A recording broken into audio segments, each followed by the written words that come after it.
reimagine. Just one moment was enough to turn the Pride Lands upside down. One moment, if changed, could have led to an entirely different fate for everyone. What if Simba had not run away? What if he had stayed after Mufasa's fall? How would Scar have acted? Could Sarabi have saved him? Or would the hyenas have ended the story forever? Get ready for a scenario that will reveal another side of the story, one darker and crueler. Simba was still young when the disaster struck. The moment his father died was a massive shock to him. His small body trembled, his eyes filled with tears as he approached Mufasa's lifeless body, calling out to him, but there was no response. He felt completely alone, burdened with guilt that Scar planted in his mind when he approached him and said in his sly voice, "What bad luck, Simba. This is all because of you. If you hadn't been there, this wouldn't have happened." In the original story, Simba ran away, but in this scenario, he did not. Maybe he was too shocked. Maybe he had nowhere else to go, or maybe he was waiting for his mother to do something to save him. But this moment would have changed everything. Scar, who never expected Simba to stay, would have quickly devised a way to get rid of him. Killing him outright was risky. If the other lions found out, they might not accept his rule. Scar was not just a strong lion.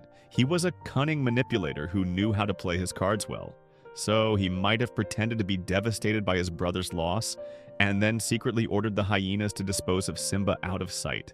The hyenas, who obeyed him without question, would have carried out the order effortlessly and returned to inform him that the job was done. That way, Simba would never grow up, never return for revenge, and Scar would rule forever. But what about Sarabi? Would she have stood by helplessly? Definitely not. Sarabi was not just a queen.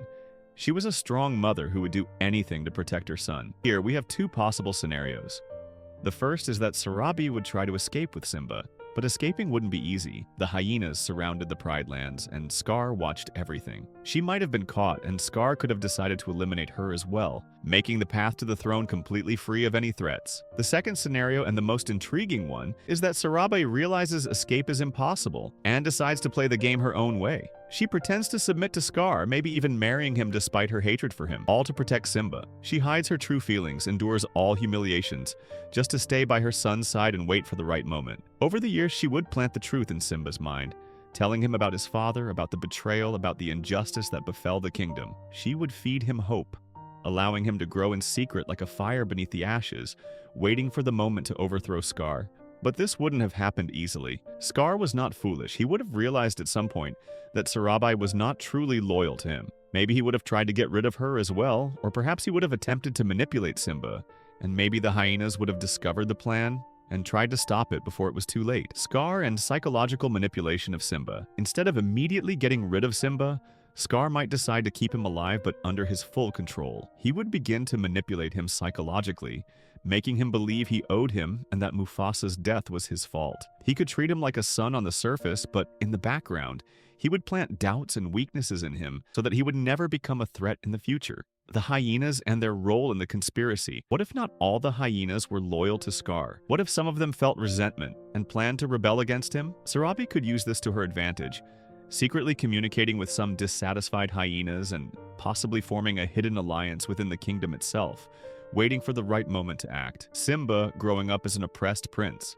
In this scenario, Simba would not just be a scared little lion. He could grow up inside the palace as a prince constantly threatened with death. He would be like a prisoner prince under Scar's watchful eyes, learning how to maneuver and survive, but still shackled by the fear and doubts his uncle instilled in him. Sarabi's secret plans. In addition to the idea of marrying Scar and pretending to submit, she might send secret messages to neighboring kingdoms, seeking help without anyone noticing. Perhaps there were lions outside the Pride Lands waiting for the right moment to overthrow Scar, but they needed a leader from the inside, Simba. Mufasa's spirit intervening early. In the original story, Mufasa appears to Simba later as a spirit to restore his confidence.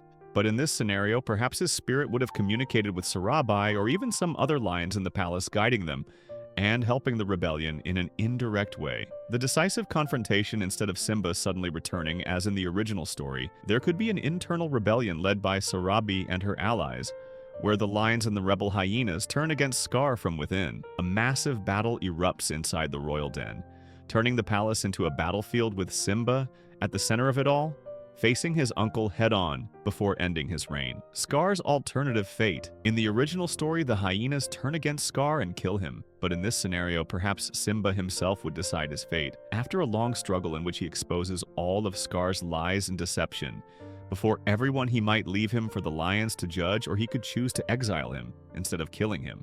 making him suffer as he once did. In any case, if Simba had not run away, the story would have taken a much bloodier, crueler, and possibly more tragic path. Running away was not a sign of weakness. It was the only chance that allowed Simba to grow away from Scar's shadow and return stronger than he could have ever been if he had remained under his control. Now tell me, which of these scenarios do you think is most likely? Do you think Sarabi would have succeeded in her plan? Or would Scar have discovered everything before it was too late? Share your thoughts in the comments, and if you enjoy this kind of theory, don't forget to support the channel by subscribing and turning on notifications to receive more exciting scenarios.